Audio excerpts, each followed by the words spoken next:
Саляму алейкум ва рахматуллахи ва баракатуху, дорогие друзья. Вот наступил благословенный месяц, месяц Раджаб. Месяц, который назван месяцем Аллаха Тааля. И за каждое благое деяние Всевышний одарит каждого искреннего своего раба. Ведь это месяц Всевышнего Аллаха Тааля, и он щедрейший из щедрейших. Этот месяц известен своими благодеяниями. Этот месяц, которого Аллах Тааля выделил среди 12 месяцев. И этот месяц, в нем Аллах Тааля приготовил нам большой подарок. Какой подарок? В этот месяц, в первый вечер перед пятницей, ночь Рагаиб. Ночь, когда родители пророка Мухаммада, алейхиссалату вассалям, Абдулла и Амина сочетались узами никаха. Этот вечер, эта ночь стала причиной появления Мухаммада, алейхиссалату вассалям, на этот свет. И эта ночь, ночь Рагаиб, когда Аллах Тааля принимает искренние, светлые, добрые молитвы своих рабов. Эта ночь входит в пятерку священных ночей, о которых нам в хадисе пророк Мухаммад, алейхиссалату вассалям, поведал Ибн Умар. Он говорит, что пророк Мухаммад, алейхиссалату вассалям, в один из дней нам сказал, что перед Всевышним есть 5 благословенных ночей. Ночи, в которых добрые деяния, молитвы и поклонения, они особо значимы.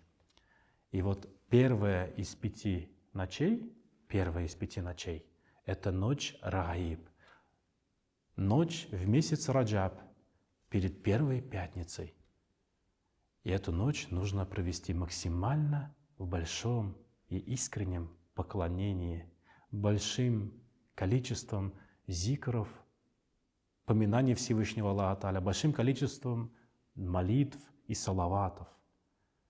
И то, насколько мы будем искренними в своих обращениях ко Всевышнему, настолько и Аллах Тааля направит нам свой свет, благодать, и настолько же Всевышний Аллах Тааля увеличит нам свою милость. Вторая ночь – это ночь середины Шаабана, ночь Бараат.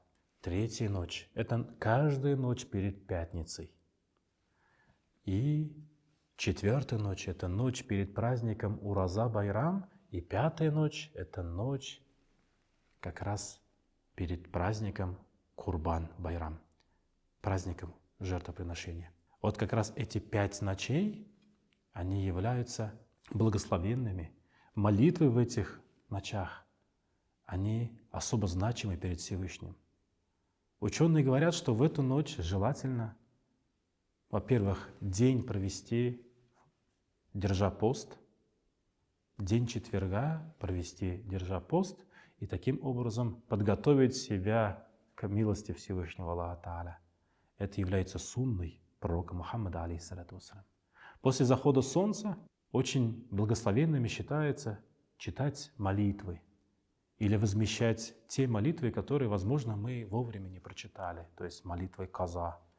В эту ночь также благословенным считается чтение Корана, заучивание Корана, изучение религии Всевышнего Аллаха Тааля. В эту ночь очень благостным считается как можно больше произносить слова восхваления Всевышнего Аллаха Тааля, а также говорить слова салавата.